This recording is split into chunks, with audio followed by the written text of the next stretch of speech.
Hello friends, आप सभी को स्वागत है हमारे यूट्यूब चैनल में। आज हम लोग पढ़ेंगे ईवीएस। क्या पढ़ेंगे? ईवीएस। ठीक है। तो ईवीएस का आज हम लोग का दूसरा चैप्टर चलने वाला है, जिसका नाम क्या है? फूड। हिंदी में क्या कहते हैं? भोजन। ठीक है, ये दूसरा चैप्टर है। आज इसको हम लोग पढ़ेंगे। ठीक है, ये दूसरा चैप्टर आज से प्रारंभ हो गया है और इसको हम लोग 2-3 वीडियो में कंप्लीट कर लेंगे। ठीक है। तो देखिए, ये जो है आपका ईवीएस का थ्योरी वाला पार्ट है। ठीक है, जिसमें 15 नंबर पूछे जाते हैं। ऐसे 5 विषय है ना, तो उसको पांचों विषय को मतलब प्रत्येक विषय को आपको 2 हिस्से में बांटते हैं। एक थ्योरी वाला पार्ट होता है, एक पेडागोजी वाला पार्ट होता है। ठीक है, तो 15-15 नंबर का होता है।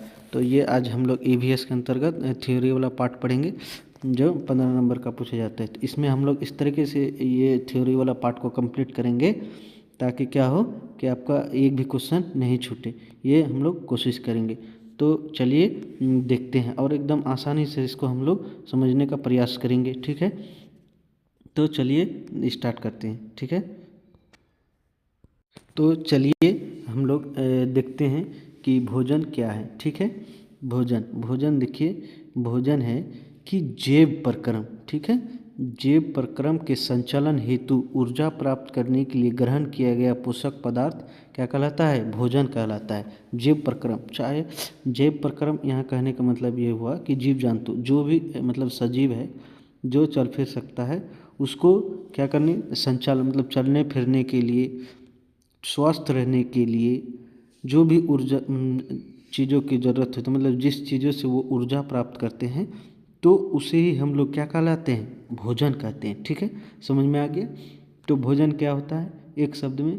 कि जीवों को क्या होता है? चलने फिरने के लिए, स्वस्थ रहने के लिए जहाँ से वो ऊर्जा प्राप्त करते हैं, तो उसे ही वैसे पोषक पदार्थ को ही हम लोग क्या कहलाता है? भोजन कहते हैं। ठीक है, अब आगे देखते हैं कि देखिए यहाँ लिख भी दिए हैं कि जैव प्रक्रम आखिर है क्या चीज़। तो देखिए जैव प्रक्रम क्या है कि वही सभी प्रक्रम जो जीवन के लिए अनिवार्य है। ठीक, वही जो जिंदा रहने के लिए अनिवार्य है, उसी को हम लोग क्या करते हैं? जैव प्रक्रम कहते हैं। तो चलिए अब आगे देखते हैं। आगे है कि पोषण क्या चीज़ है। ठीक है, पोषण। तो पोषण देखिए क्या होता है कि जीवित रहने के लिए आवश्यक सामग्री प्राप्त करने की प्रक्रिया। ठीक है, वही क्या है? जैसे पोषण, पोषण देखिए मतलब जीवित रहने के लिए, स्वस्थ रहने के लिए जो भी चीज़ों की ज़रूरत होती है, तो उसे ही हम लोग क्या कहते हैं? पोषण कह लेते हैं। ठीक है, अब पोषण देखिए कि कितने प्रकार के होते हैं। तो पोषण आपका होता है, देखिए कार्बोहाइड्रेट होता है, प्रोटीन होता है, वसा होता है, विटामिन्स होता है, खनिज लवण होता है। ये सारी आपका क्या आ जाता है? किसके अंतर्गत आ जाता है? तो आपका ये पोषण के अंतर्गत हो जाता है। तब हम लोग इसको बिना देरी किए हुए हैं एक एक करके देखते हैं। ठीक, तो सबसे पहले देखेंगे कि कार्बोहाइड्रेट। आखिर कार्बोहाइड्रेट क्या चीज़ है, इससे हमें क्या प्राप्त होता है? तो देखिए कार्बोहाइड्रेट से हम लोग को ऊर्जा प्राप्त होता है। क्या प्राप्त होता है? ऊर्जा। देखिए सबसे पहले जो हम कुछ भी करते हैं, चलते हैं, फिरते हैं, घूमते हैं, दौड़ते हैं, कुछ कार्य करते हैं, बोलते हैं, तो ये सारे चीज़ों के लिए हमें ऊर्जा की आवश्यकता होती है। क्या चीज़ की आवश्यकता होती है? ऊर्जा की आवश्यकता होती है। ठीक है, तो ये ऊर्जा हमें आखिर किस कौन प्रकार के अनाजों से हमें मिलता है? तो देखिए यहाँ हम दे दिए हैं। तो आपका अनाज में, शक्कर में, अनाज का मतलब होता है धान, मतलब मकई हुआ, चावल हुआ, गेहूँ हुआ, ये सारे चीज़ आपका अनाज में आ जाता है। ठीक, शक्कर हो गया, साबूदाना हो गया, गुड़ हो गया, ये सारे चीज़ आपका कार्बोहाइड्रेट के मुख्य स्रोत है। ठीक है, कार्बोहाइड्रेट आपको समझ में आ गया कि कार्बोहाइड्रेट का मुख्य कार्य क्या होता है? हमें ये ऊर्जा देता है। ठीक है, अब हम लोग प्रोटीन को देखेंगे। किसको देखेंगे? तो प्रोटीन। ठीक है, तो प्रोटीन का मुख्य कार्य क्या है कि देखिए प्रोटीन जो है, ये प्रोटीन हम लोग को वृद्धि एवं निर्माण करता है। जैसे मतलब जैसे सीडीपी में आप लोग पढ़े होइएगा कि मतलब बच्चे जन्म लेता है तो छोटा छोटा होता है, 1 साल बाद थोड़ा सा बड़ा होता है, थोड़ा बड़ा होता है, थोड़ा बड़ा होता है, इससे बड़ा होता है। तो आदमी जैसे जैसे बड़ा होता है, यही मतलब वृद्धि, वृद्धि के लिए जो ज़रूरत होते हैं, तो उसके लिए क्या चीज़ की ज़रूरत होती है? प्रोटीन की ही ज़रूरत होती है। ठीक है, देखिए आपको कोई भी चीज़ खाइए तो उसमें प्रोटीन मतलब तीनों चीज़ मिल जाएगा आपको, कार्बोहाइड्रेट, वसा, प्रोटीन, ठीक है। लेकिन होता क्या है कि कोई चीज़ में आपको ज़्यादा मिल जाता है, कोई चीज़ जैसे आप गेहूँ ले लीजिए, हो सकता है उसमें आपको ज़्यादा कार्बोहाइड्रेट मिल जाएगा, प्रोटीन की मात्रा थोड़ा सा कम मिलेगा, वही चीज़, लेकिन आपको तीनों का तीनों मिल जाएगा। थोड़ा सा मात्र मतलब रेशियो में अगर अनुपात में बात करें तो कम बेस मतलब मिलता है, लेकिन हर चीज़ आपको मिल जाएगा, ठीक है। तो प्रोटीन का मुख्य कार्य क्या होता है, ये वृद्धि करता है, जैसे आदमी बड़ा होता है, ठीक है। और निर्माण, निर्माण मतलब क्या होता है कि जैसे कुछ हो गया टूट शरीर में टूट फूट गया, घाव हो गया या कुछ भी हो गया, तो उसको भर देता है, तो ये प्रोटीन जरूरी होता है, ठीक है। तो अब देखिए प्रोटीन का जो मुख्य स्रोत होता है, ठीक, जो आपको भरपूर मात्रा में प्रोटीन मिल जाए, तो उसमें क्या क्या होता है, आपका सोयाबीन हो गया, दाल हो गया, ताज़ा मछली हो गया, ठीक है, अंडा हो गया, मांस हो गया, ये सारे चीज़ जो है आपका प्रोटीन का क्या होता है, मुख्य स्रोत होता है, ठीक है। तो अब हम लोग आगे देखते हैं वसा को, किसको देखेंगे, वसा को। तो वसा क्या चीज़ है, देखिए वसा का क्या काम में है, तो वसा का काम क्या है कि ऊर्जा का संग्रह, ठीक है, ऊर्जा का संग्रह एवं शरीर का तापक्रम को नियंत्रित करता है। जैसे आपका शरीर का टेम्परेचर कितना है, आपका 37 डिग्री है, ठीक है, तो उसको क्या करता है, कंट्रोल करता है, ठीक है। और ऊर्जा, जैसे देखिए आपको इंस्टेंट अगर ज़रूरत मतलब तुरंत एनर्जी चाहिए तो आपको कार्बोहाइड्रेट से एनर्जी मिल जाता है, मतलब ऊर्जा मिल जाता है, ठीक है। लेकिन अगर मान लीजिए आपके शरीर में अभी कार्बोहाइड्रेट नहीं है, तो ऊर्जा की पूर्ति जो है बाद में आपका वसा से हो जाता है, ठीक है। किससे हो जाता है, वसा से।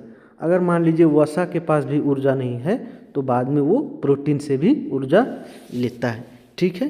तो प्रोटीन से ऐसे सिचुएशन में ऊर्जा लेता है जब आदमी मतलब बहुत मतलब रेयर कंडीशन में हो, मतलब उसका मरने के कागार में हो जाता है ऐसा, तो ऐसा नहीं होता है, मतलब वो लास्ट कंडीशन में वो प्रोटीन से ऊर्जा लेता है, ठीक है। तो देखिए वसा से क्या क्या मिलता है, वसा का मुख्य कार्य क्या है कि ऊर्जा का संग्रह करना एवं शारीरिक तापक्रम को नियंत्रण करना, समझ में आ गया, ठीक है।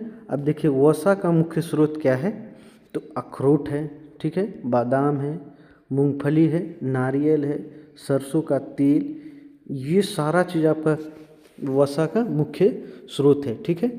अब देखिए हम समझ गए होंगे कि तीनों, अब हम उम्मीद करते हैं कि ये तीनों में आपका एक भी क्वेश्चन नहीं छूटना चाहिए, क्योंकि मैंने अच्छे तरीके से समझा दिया है, ठीक है। देखिए कार्बोहाइड्रेट से तुरंत एनर्जी मिलता है, ठीक है। अब प्रोटीन क्या करता है, आपका वृद्धि मतलब बड़ा होता है। अब मान लीजिए एनर्जी हो गया तो चल फिर लगे, अब बड़ा होना भी तो चाहिए, तो बड़े होने के लिए प्रोटीन की आवश्यकता होती है। अब वसा क्या करता है, शरीर के ताप को बनाए रखता है, ऊर्जा का संग्रह भी करता है। ऊर्जा वसा का स्रोत भी आप जान गए, अखरोट है, ठीक है, बादाम है, मूंगफली है, नारियल है, सरसों का तेल है, ठीक है। और ये क्या चीज़, प्रोटीन का आप तो देख ही लिए हैं कि प्रोटीन का मुख्य स्रोत क्या क्या है, आपका है ये अंडा है, सोयाबीन है, मछली है, ताज़ा मछली, ये सारे आपका किसका स्रोत है, प्रोटीन का, ठीक। और आपका ये कार्बोहाइड्रेट का स्रोत क्या है, अनाज है, मुख्य रूप से क्या है, अनाज है, ठीक है, गुड़ है, शक्कर है, ये सारा चीज़ उसका मुख्य स्रोत है, ठीक है। अब हम लोग इसको आगे बढ़ाते हुए अब विटामिन को देख लेते हैं। तो विटामिन का क्या कार्य है, तो विटामिन का मुख्य कार्य है, ये क्या करता है, सुरक्षात्मक भोजन है, ठीक है। मतलब क्या करते हैं, देखिए विटामिन को सुरक्षात्मक भोजन कहा जाता है। क्यों, देखिए विटामिन क्या करता है कि हमारे शरीर को भी मतलब सुरक्षा देता है, जैसे बीमारी से लड़ता है, बीमारी होने नहीं देता है। तो देखिए यहाँ लिखा हुआ है एक्सप्लेन, तो इसमें हम लोग देखिए इसको जो है ये मतलब सीटेट में उतना हार्ड नहीं पूछता है, बल्कि ओवरव्यू करके पूछ लेता है, बस थोड़ा सा इसमें समझ लीजिए अच्छे से, आपका एक भी क्वेश्चन नहीं छूटेगा। तो देखिए इसका क्या है कि जो आँख, अस्थियाँ, दांत, मसूड़ों को स्वस्थ रखने में मदद करता है। तो आपको अगर हम इसमें बात करें तो आपके पूरे शरीर को ही स्वस्थ रखता है कौन, विटामिन, ठीक है। तो इसमें दे दिए एग्जाम्पल में कि आँख है, अस्थियाँ है, दांत, मसूड़ों, ये सारे चीज़ आपको कौन विटामिन की सहायता से स्वस्थ रखने में मदद होता है। ठीक है, अब देखिए विटामिन के अलग अलग प्रकार है, जैसे विटामिन ए है, विटामिन बी है, विटामिन सी है, विटामिन बी के प्रकार है। ठीक है, तो हम लोग देखते हैं। ठीक है, तो पहला देखते हैं विटामिन ए क्या है। विटामिन ए, तो विटामिन ए से कमी से कौन क्या होता है रोग, तो रतौंधी होता है, त्वचा का शुष्क होना। ठीक, रतौंधी और त्वचा का शुष्क होना। ठीक है, इसमें देखिए विटामिन ए की कमी से वही लिख दिए हैं फिर से अच्छा से डिफाइंड करके, ताकि आप लोग को समझने में कोई कठिनाई नहीं हो। ठीक है, अब विटामिन बी के वैरायटी को देख लेते हैं। विटामिन B1 क्या है कि इसके कमी से बेरी रोग होता है। क्या होता है बेरी रोग, भूख ना लगना। अगर आपको समझिए कि भूख नहीं लगता है तो किसके कारण, विटामिन B1 के कारण। ठीक है, अब हम लोग आगे देखते हैं। आगे है विटामिन B2। क्या देखते हैं, विटामिन B2। विटामिन B2 की कमी से कौन सा होता है रोग, जीभ में सूजन, मुख, त्वचा एवं होठ का फटना, ये विटामिन B2 का कारण होता है। विटामिन, अगर शरीर में आपका विटामिन B2 कम है तो ये सारे रोग आपको होगा। ठीक है, अब आगे देखते हैं विटामिन B12। ठीक है, विटामिन B12 इसके कमी से क्या रखता है, अरक्ता। कौन सा रोग, अरक्ता, जिसे इंग्लिश में क्या कहते हैं, एनीमिया। ठीक है, एनीमिया। ठीक है, और आपका पांडु रोग, क्या होता है, पांडु रोग। विटामिन B12 के कारण कौन सा रोग होता है, अरक्ता और पांडु रोग। ठीक, अब हम लोग विटामिन सी को देखते हैं। किसको देखते हैं, विटामिन सी को। तो विटामिन सी की कमी से कौन सा रोग होता है, मसूड़ों से रक्त बहना, घावों का भरना। ठीक, तो इसका देखिए, इसका विटामिन सी का ये जो है, विटामिन सी भी हमारे शरीर को मतलब रक्षात्मक प्रतिरोधी क्षमता, जैसे कोई आ गया किस, जैसे जीवाणु वायरस से लड़ने में यही विटामिन सी काफ़ी मदद करता है। मतलब ये काफ़ी क्या करता है, मदद करता है, इसलिए ये काफ़ी महत्वपूर्ण हो जाता है। तो देखिए इसका विटामिन सी का महत्वपूर्ण स्रोत हो जाता है आपका ये खट्टे फल, जो भी है खट्टे फल, थोड़ा सा वो खाने से आपको पूर्ति होता है विटामिन सी की का। ठीक है, तो चलिए आज हम लोग यहीं पर इसको कंप्लीट करते हैं पार्ट 1 को। ठीक है, उम्मीद करते हैं आपको सारा समझ में आ गया होगा। अगर मान लीजिए कि कहीं कोई वीडियो में कुछ डाउट हो तो हमें कमेंट सेक्शन में पूछ सकते हैं, हम आपको अगले वीडियो में उसको बताने का प्रयास करेंगे। धन्यवाद।